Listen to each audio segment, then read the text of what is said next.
Assalamualaikum warahmatullahi wabarakatuh.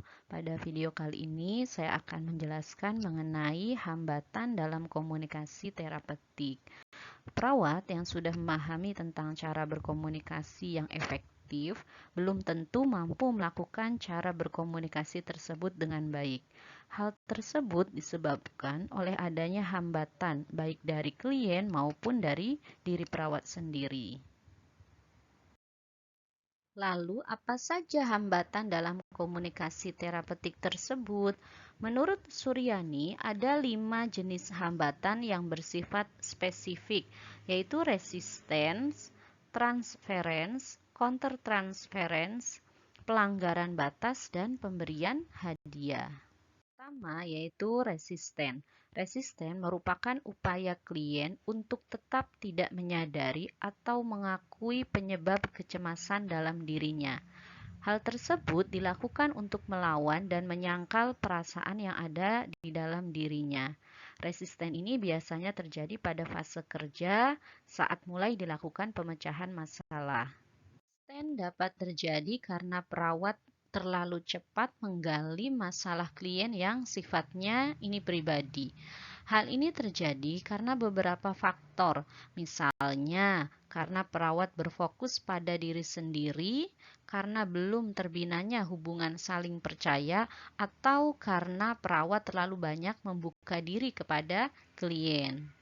Apa bentuk resisten menurut Stuart dan Laraya 2001? Yaitu yang pertama supresi, yang kedua gejala penyakit semakin mencolok, yang ketiga pesimis terhadap masa depan, yang keempat adanya hambatan intelektual, yang kelima berperilaku tidak wajar, yang keenam bicara hal-hal yang bersifat dangkal, yang ketujuh, paham tetapi tetap destruktif. Dan yang terakhir, yang kedelapan, yaitu menolak untuk berubah.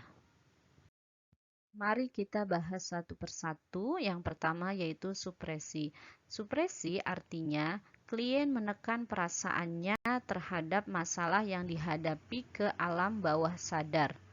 Hal ini terjadi karena klien belum percaya pada perawat, sehingga tidak ingin mengungkapkan perasaan atau permasalahannya kepada perawat. Yang kedua, yaitu gejala penyakit semakin mencolok. Artinya, hal ini merupakan sebagai reaksi dari klien untuk menunjukkan bahwa pertolongan perawat tidak ada artinya, bahkan membuat penyakit klien seolah-olah bertambah parah. Bentuk dari resisten selanjutnya yaitu pesimis terhadap masa depan. Penolakan klien terhadap perawat membuat mereka pesimis terhadap kesembuhan mereka. Hal ini terjadi sebagai dampak ketidakpercayaan klien terhadap perawat. Selanjutnya yaitu adanya hambatan intelektual. Nah, untuk hambatan intelektual ini biasanya perawat dapat mengidentifikasi dari ucapan atau perilaku klien. Contohnya, misalnya klien mengatakan, "Pikiran saya kosong, saya tidak tahu harus bagaimana." Klien juga tidak menepati janji, datang terlambat, pelupa, diam 1000 bahasa, selalu mengantuk, kemudian juga ketika diajak berbicara oleh perawat, klien ini tidak menunjukkan adanya perhatian. Bentuk lain dari resisten adalah berperilaku tidak wajar. Misalnya, klien dengan sengaja membuang makanan di depan perawat. Atau contoh lainnya, setiap kali perawat mengajak berkomunikasi, klien justru langsung pergi. Oke, selanjutnya yaitu bicara hal-hal yang bersifat dangkal. Klien hanya mau berbicara kepada perawat tentang hal-hal yang bersifat umum. Misalnya tentang keadaan klien saat ini, pendapat klien tentang rasa makanan, sedangkan pada saat perawat bertanya lebih jauh lagi tentang masalah yang dihadapi oleh klien, justru klien ini tidak merespon. Selanjutnya, bentuk resisten yang dilakukan oleh klien kepada perawat yaitu paham tetapi tetap destruktif. Contohnya, klien mengatakan bahwa dia telah memahami penjelasan perawat tentang pentingnya minum obat secara teratur, tetapi klien dalam pelaksanaannya tetap tidak minum obat secara teratur. Oke, yang terakhir yaitu menolak untuk berubah. Hal ini dilakukan oleh klien sebagai bentuk penolakan terhadap pertolongan dari perawat. Misalnya, ketika perawat menganjurkan untuk berinteraksi dengan klien lainnya, klien justru menolak dengan alasan lebih suka sendirian. Hambatan komunikasi terapeutik yang kedua yaitu transference. Transference ini merupakan respon tidak sadar berupa perasaan atau perilaku terhadap perawat. Hal tersebut berhubungan dengan hal-hal tertentu di masa lalu klien. Transference juga merupakan sekumpulan reaksi yang timbul sebagai upaya mengurangi kecemasan dan ketidakpuasan klien terhadap perawat karena intensitas pertemuan yang berlebihan. Contoh dari transference, misalnya seorang klien merasa bahwa perawat yang merawatnya ini mirip dengan pamannya yang sewaktu kecil sering memarahi dan memukulnya, sehingga klien akan bersikap negatif terhadap perawat karena perawat tersebut dianggap memiliki wajah yang mirip dengan pamannya, yang memang membuat pamannya ini gitu ya, membuat pasien mungkin saja mengalami trauma karena waktu kecil sering dimarahi dan dipukul. Sikap negatif tersebut mungkin saja klien akan menghindari perawat, memutuskan hubungan, marah, membantah, mengkritik, dan sebagainya. Contoh lain kebalikannya dari contoh yang pertama. Misalnya seorang klien merasa bahwa perawat yang merawatnya ini mirip dengan wajah mantannya waktu SMA gitu. Nah, karena wajah dari perawat ini mirip, mungkin akan timbul perasaan pribadi dari klien, atau justru klien ini merasa ini ya bernostalgia karena dengan melihat wajah perawat mirip mantannya tersebut, sehingga menyebabkan dia merasa senang ketika bertemu dengan perawat, yang nantinya hal itu juga akan menyebabkan bisa saja pasien itu hanya ingin dirawat oleh perawat tersebut, sehingga nanti klien akan bergantung hanya dengan salah satu perawat. Transference dapat merugikan apabila dibiarkan berlarut-larut. Transference dapat membuat klien sangat bergantung pada perawat, atau dapat juga membuat klien sangat tidak menyukai perawat. Perawat harus siap menerima perasaan emosional yang positif maupun negatif dari klien, yang seringkali mungkin ini tidak rasional gitu ya bagi perawat. Nah, tindakan yang dapat dilakukan adalah kembali pada maksud dan peran perawat serta klien dalam menjalin hubungan itu apa gitu. Hubungannya ini kan hanya sebatas perawat yang memberikan pertolongan dengan pasien yang memang membutuhkan pertolongan dari perawat. Suryani, ada hal-hal yang harus dilakukan perawat untuk mengatasi resisten dan transference, yaitu ada 3. Yang pertama mendengarkan, yang kedua klarifikasi dan refleksi, dan yang ketiga yaitu menggali perilaku. Tindakan yang dapat dilakukan oleh perawat untuk mengatasi resisten maupun transference, yang pertama adalah mendengarkan. Mendengarkan ini dilakukan dengan penuh perhatian atas semua ungkapan klien. Perawat berusaha mendengarkan ungkapan klien secara aktif sambil memperhatikan respon non-verbalnya. Perawat juga tidak boleh menunjukkan sikap menuduh atau menyalahkan terhadap hal yang dikatakan klien atau terhadap sikap klien kepada perawat. Tindakan yang dapat dilakukan oleh perawat yang kedua untuk mengatasi transference dan resisten yaitu klarifikasi dan refleksi.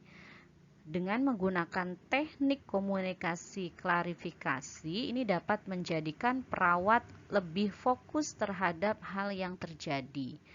Sedangkan dengan menggunakan teknik refleksi isi pembicaraan dapat membantu klien menjadi lebih sadar tentang hal yang sedang terjadi dalam pikirannya, maupun refleksi perasaan dapat membantu klien menyadari akan perasaannya.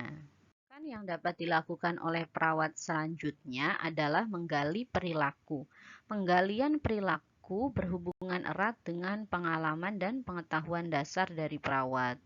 Perawat yang berpengalaman dan memiliki pengetahuan yang cukup tentang perilaku manusia tentunya akan lebih mudah memahami dan menentukan perilaku yang ditampilkan oleh klien. Hambatan komunikasi terapeutik yang ketiga yaitu countertransference. Countertransference ini biasanya timbul dalam bentuk respon emosional. Hambatan terapeutik ini berasal dari perawat yang dibangkitkan atau dipancing oleh sikap klien. Menurut Stuart dan Laraia 2001, perawat harus segera menganalisis diri apabila terjadi beberapa hal berikut pada saat merawat klien. Nah, apa saja hal tersebut? Yang pertama adalah love dan caring berlebihan. Yang kedua yaitu benci dan marah berlebihan. Yang ketiga, cemas dan rasa bersalah yang muncul berulang-ulang. Yang keempat, tidak mampu berempati terhadap klien. Yang kelima, perasaan tertekan selama atau setelah proses. Yang keenam, perawat menjadi tidak bijaksana dalam membuat kontrak dengan klien, bisa saja terlambat atau justru terlalu lama. Yang ketujuh, mendukung ketergantungan yang dialami oleh klien.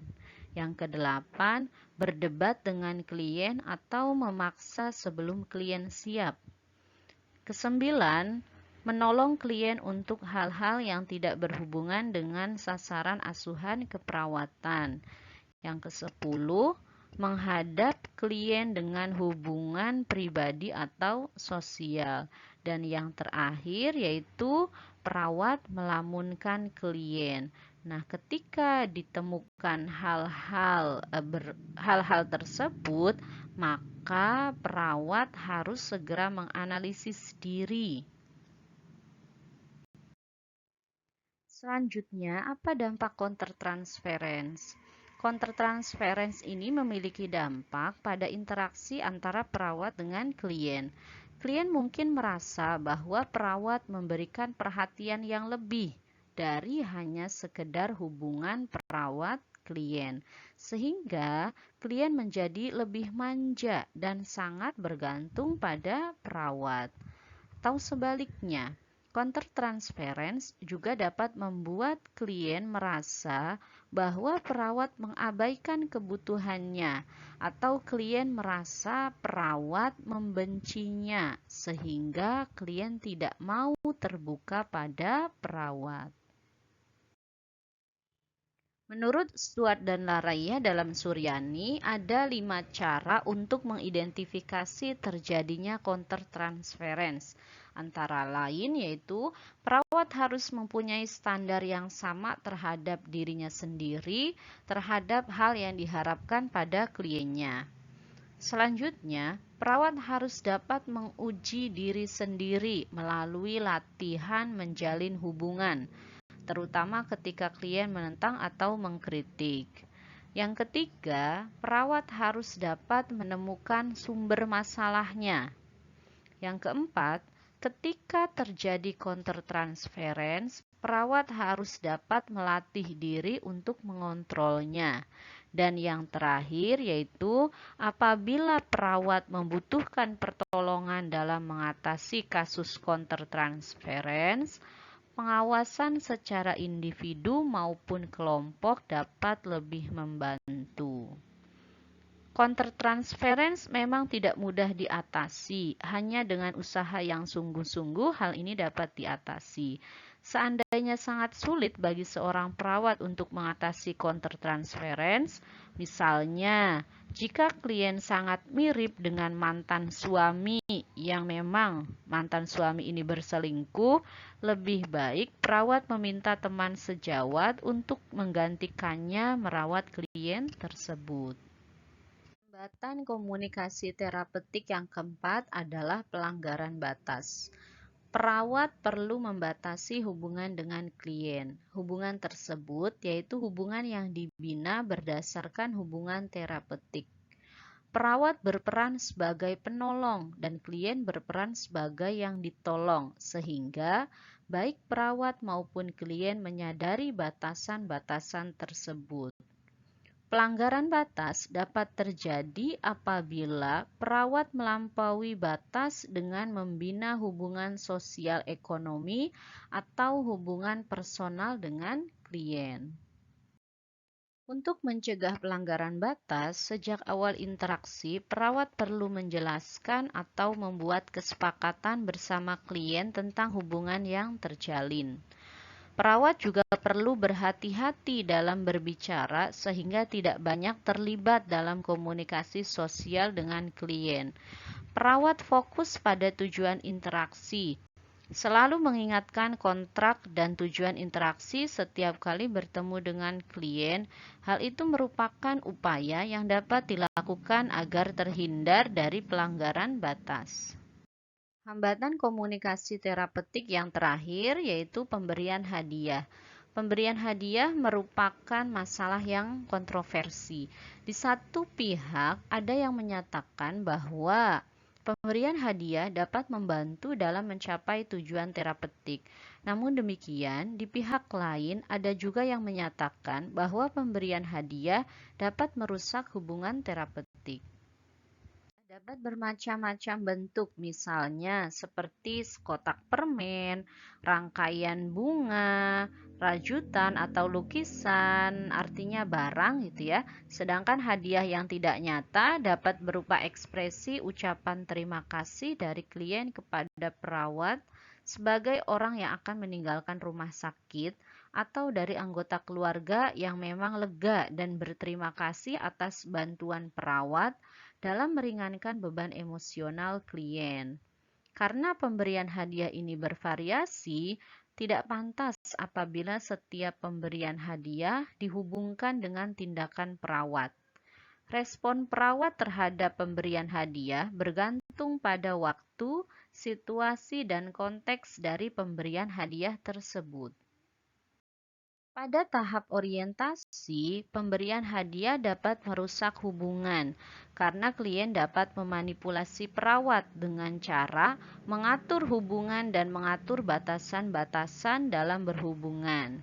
Dengan menerima hadiah dari klien, perawat mungkin akan merasa canggung atau menyetujui apa saja yang dikatakan klien sekalipun itu tidak tepat atau membahayakan. Sedangkan pemberian hadiah pada tahap terminasi memiliki arti yang lain dan kompleks serta sulit ditentukan. Pada tahap ini, pemberian hadiah dalam bentuk konkret maupun abstrak adalah refleksi keinginan klien yang membuat perawat dapat menjadi merasa bersalah, menunda proses terminasi, atau memindahkan hubungan terapeutik perawat klien menjadi hubungan sosial.